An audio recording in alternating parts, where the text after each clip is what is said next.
مسلم league نون کے یوم تاسیس کے موقع پر میاں نواز شریف نے کہا کہ وہ کسی پتلی تماشے کا حصہ نہیں بنیں گے، اور اس کے بعد وہ پتلی تماشا اس وقت شروع ہو گیا جب متحدہ قومی موومنٹ نے حکومت سے علیحدگی کا اعلان کرتے ہوئے اپوزیشن بینچز پہ بیٹھنے کا فیصلہ کیا۔ کیا اس پتلی تماشے کی ڈوریں کوئی اور چلا رہا ہے؟ کیا یہ پتلی تماشا اس وقت زیادہ ڈرامائی ہو گیا جب بے نظیر بھٹو کے قاتلوں کے خد و خال زیادہ بہتر طریقے سے نمایاں ہونے لگے؟ اس سے پہلے کہ ناظرین ہم اس موضوع پہ بات کریں، آپ کو یہ بتاتے چلیں گے مسلم لیگ کاف نے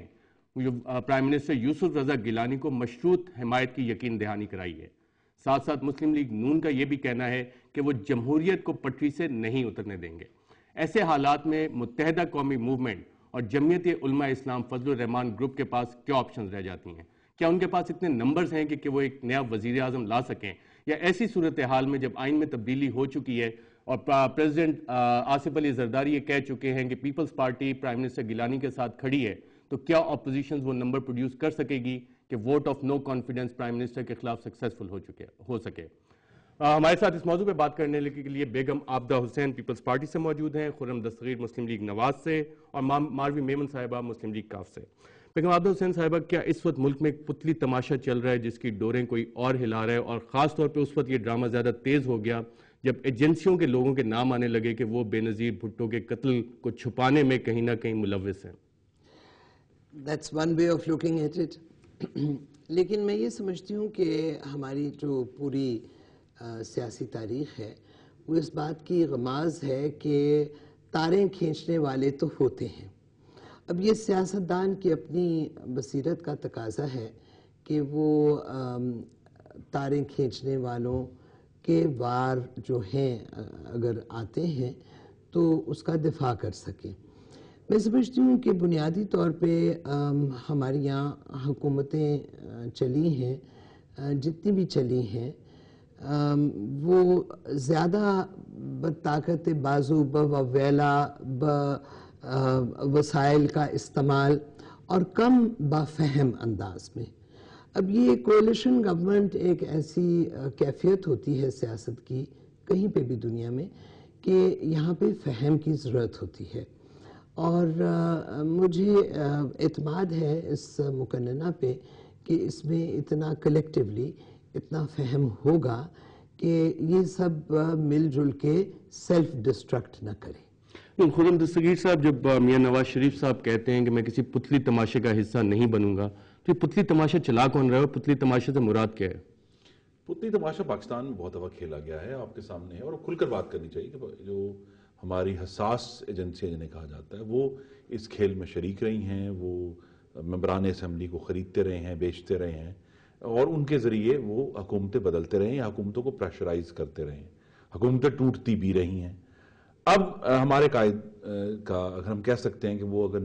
آج 2011 ہے، اور جو فرق ہے 1990 میں جب وہ وزیر اعظم پہلی دفعہ بنے تھے، وہ فرق ہی یہ ہے کہ انہوں نے یہ فیصلہ کر لیا کہ ہم پاکستان کی سیاست میں اور پاکستان کی مقننہ میں حساس ایجنسیوں اور تمام جو اسٹیبلشمنٹ کی ایک ٹریڈیشنل رہی ہے، آپ کو معلوم ہے باقاعدہ الیکشن تماشے کا حصہ بن گئی ہے۔ جی ہمیں تو فی الحال تو یہی کہنا پڑے گا کہ چونکہ پہلے جو جمعیت علماء اسلام نے یہ ڈیمانڈ کیا کہ صرف وزیر اعظم کو بدلا جائے، اگر آپ غور فرمائیں ان کو حکومت سے ایسا کوئی ان کی واضح کمپلینٹس نہیں تھی۔ ایم کیو ایم نے اپیرنٹلی تو اس پیٹرولیم پرائس کے اوپر ریز کیا ہے، لیکن شاید ان کے اوپر پریشر آ رہا ہے کراچی کی ٹارگٹ کلنگ کے جو ذمہ داران ہیں ان کے اوپر پکڑنے کا پریشر اب سندھ حکومت پر آ رہا ہے، اور وہ شاید ان کے لیے ایم کیو ایم کے لیے سسٹینیبل نہیں ہے۔ اور دلچسپ بات یہ ہے کہ انہوں نے سندھ حکومت کے ساتھ رہنے کا فیصلہ کیا ہے، لیکن وہ وفاقی حکومت اور سینٹ سے انہوں نے کہا کہ ہم اپوزیشن بینچز بیٹھیں گے۔ تو یہ ایک آغاز ہے، صرف ایشو اس میں یہی ہے کہ یہ دونوں جماعتیں جے یو آئی ایف اور ایم کیو ایم، انہوں نے اگر حکومت سے علیحدگی اختیار کی ہے، اگر تو یہ کسی لارجر نیشنل انٹرسٹ میں وہ واضح نہیں آ رہا۔ آپ کی پارٹی نے مشروط حمایت کا اعلان کیا ہے، کنڈیشنز کیا ہیں اس کی؟ دیکھیں، پہلی بات تو یہ کہ ہم سب نے ساری جو جماعتیں ہیں پارلیمنٹ میں انہوں نے ووٹ دیا تھا یوسف رضا گیلانی صاحب کو، سو دیٹس اے فیکٹ۔ اب جب آپ نے ووٹ دیا ایک پرائم منسٹر کو تو اس کا یہ مطلب ہے کہ ہماری کچھ ایکسپیکٹیشنز ہیں اسی پرائم منسٹر سے۔ ایکسپیکٹیشنز یہ ہیں کہ وہ عوام کی آواز بن کے عوام کو ڈیلیور کریں، وہ عوام کی نہ آواز ان کی حکومت نہیں بن سکی ہے, وہ آپ کے سامنے ہے جس طرح سے سچویشن سامنے آپ کے آ رہی ہے, اور نہ وہ ڈیلیور کر پائی ہے یہی حکومت. ہماری کنڈیشنز بہت سمپل ہیں, ہماری کنڈیشنز یہی ہے کہ ہر وہ چیز جو عوام کے خلاف جاتی ہے وہ نہیں ہو, اور عوام کی بہتری میں وہ ساری چیزیں ہوں. اب اس میں لا اینڈ آرڈر سچویشن آ جاتی ہے, تماشا چل رہا ہے اس کا حصہ کیوں لیگ نہیں بنے گی؟ تین ایبسولوٹلی ناٹ. اس میں تین بڑی چیزیں آ جاتی ہیں. ایک تو لا اینڈ آرڈر سچویشن ہے,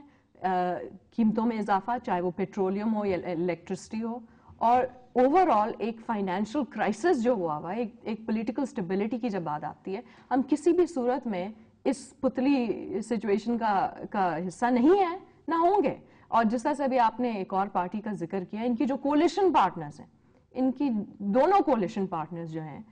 ابھی جیسے خرم نے کہا سندھ میں تو انہوں نے نہیں ہاتھ چھوڑا ہے, تو ہاں وہ لگتا کچھ یوں ہے کہ وہ اپوزیشن میں بیٹھے ہیں فیڈرل گورنمنٹ میں, لیکن شاید کچھ اس طرح کی انڈیکیشنز آج ایم کیو ایم کی طرف سے آئی ہیں کہ اگر حکومت نے ان کی کچھ شرائط نہ مانی تو شاید وہ سندھ حکومت سے علیحدگی کا بھی اعلان کریں. ناظرین, یہاں پہ ہم ایک وقفہ لیں گے, اور وقفے کے بعد جب واپس آئیں گے تو یہ جاننے کی کوشش کریں گے کہ اس پتلی تماشے کو کہیں مس کیلکولیٹ تو نہیں کیا ایم کیو ایم اور JUIF نے. ایک وقفے کے بعد.